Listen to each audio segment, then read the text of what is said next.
Okay, so if you have a car, one of the things you'll get quoted for the car is the braking distance from different speeds.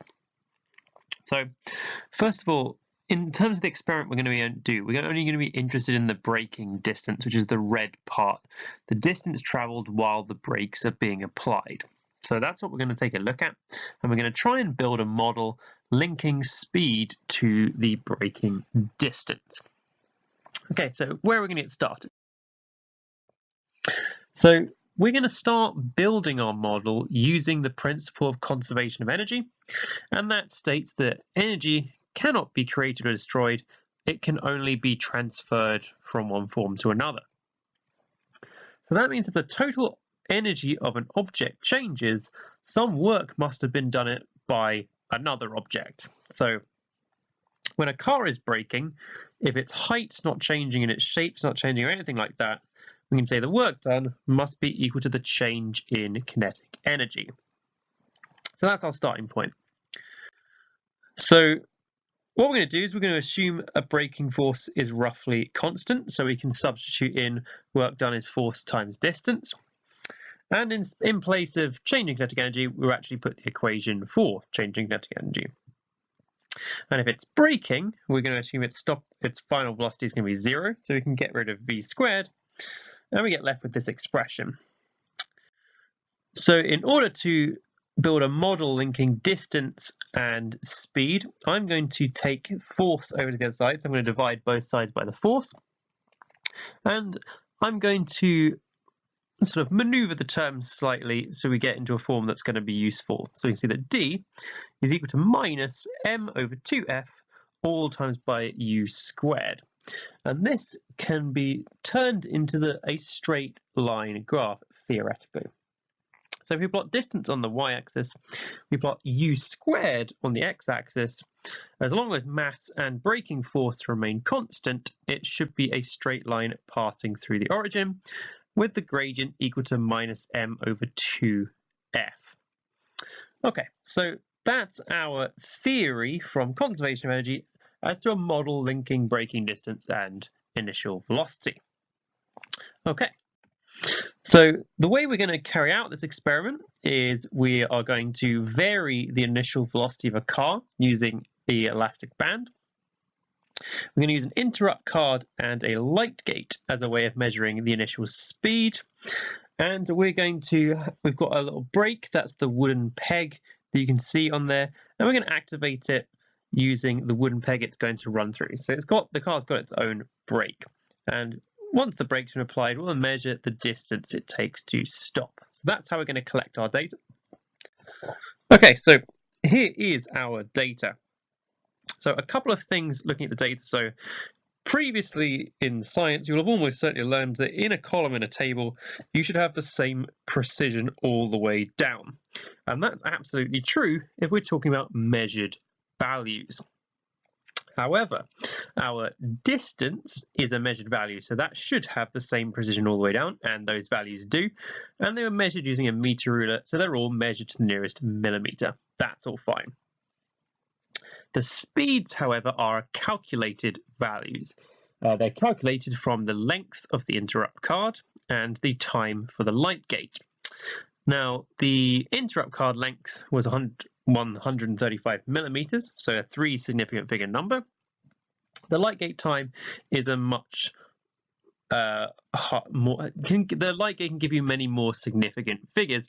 So our speed is limited by the length of the interrupt card, which is why they're all given to 3 significant figures to match the number of significant figures of the interrupt card. Same thing for the u squared values. Those are calculated from the u values, so they're all given to 3SF as well. Okay, so that's our data. And here is a graph plotted of the data. And I've added on a line of best fit as well. And I've got Excel to tell me what the equation of that line of best fit is. And we can see that it is in fact a straight line, and it goes very close to the origin, but it looks like it's not going through it exactly. But the question is at this point, is that close enough? Does this mean our model works, or does this tell us something wrong in our model? And that's the reason it's not going through the origin. So to be able to answer whether it goes close enough for our model to work, we actually need to put uncertainty bars, sometimes called error bars, to see how uncertain our y-intercept is. So that's what we're going to try out.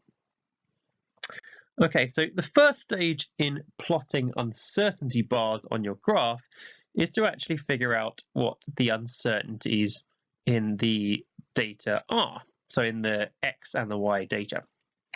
So using the values in our table, we can predict or make an estimation what the uncertainty in those values are. So for the distances, it's fairly easy. It's just the uncertainty is just going to be 0.5 millimeter. Because the number of decimal places of our speed changes, the uncertainty is going to be slightly different as we go down, but those would be our uncertainties. So our graph has u squared on the x-axis, so we don't need the uncertainty in u, we need the uncertainty in u squared. So there's a couple of key things we're going to need to use. First of all, the percentage uncertainty in u squared is 2 times the percentage uncertainty in u. So if we can figure out the percentage uncertainty in u, we can get the percentage uncertainty in u squared. So that's what we're going to do. I'm going to calculate percentage uncertainty in u and then percentage uncertainty u squared, and I'm going to make columns in the table for that. And that's what we've got there, percentage uncertainty in u and percentage uncertainty in u squared. Okay, so now we've got that, the final step we need is to figure out what the uncertainty in u squared is. We're going to do that by rearranging the percentage uncertainty equation.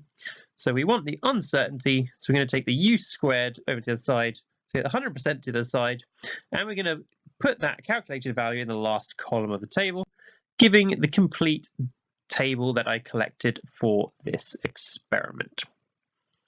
Okay, so now we're in a position where we can add uncertainty bars to our graph using Excel. And what we find is those uncertainty bars, based on the values we've put in, are really, really small. And the biggest problem is that the error bars don't go through the line of best fit. And what that tells me is there's something wrong, and it probably means that we've underestimated our uncertainty. So when we estimated our uncertainty earlier, we assumed it was just due to the rounding in the measuring instruments that we were using. So we said it was plus or minus the smallest division, essentially. So what this means is there's actually more uncertainty than that. And from doing the experiment, one of the problems you have is getting the car to go in a straight line. So I thought, well, it's more likely that the uncertainty is in the braking distance. So what you do is I went back to my table and I started playing around with my braking distance uncertainty, and I started making it bigger, and I made it bigger and bigger and bigger until all of the error bars just go through the line of best fit. And this, I felt, was a much better estimation of the uncertainty in the distance traveled. And I got this graph when I put in an uncertainty of 2 centimeters. So we do have some trial and error here trying to make, this model work here. So actually our uncertainty is bigger than we expected, but we can make it work with an uncertainty of about 2 centimeters. So the final thing here is now we've got such big error bars, this introduces some uncertainty in the gradient and y-intercept, because with these error bars, as long as our line of best fit goes through all the error bars, that's a perfectly valid line of best fit. But the one I've drawn, the red one, is often known as the line of worst fit. So this is the graph with the shallowest gradient I could possibly draw based on the data, or the one most different to the line of best fit. And we can see that between the two lines, there's a whole range of possible y-intercepts, some of which will go through the origin, some of which won't. So what that means is this experiment is not good enough to tell us whether our model is effective or not to model this experiment. So the next stage I would go to, and I'm not going to go into it here, is what you'd do is you'd redo the experiment, but you'd find a way of reducing the distance uncertainty. So in this case, I'd find a way of making sure the car goes in a straight line, because only once we reduce our distance uncertainty are we realistically going to be able to say does our model work is the braking distance proportional to v squared, and that's where I'm going to leave this video.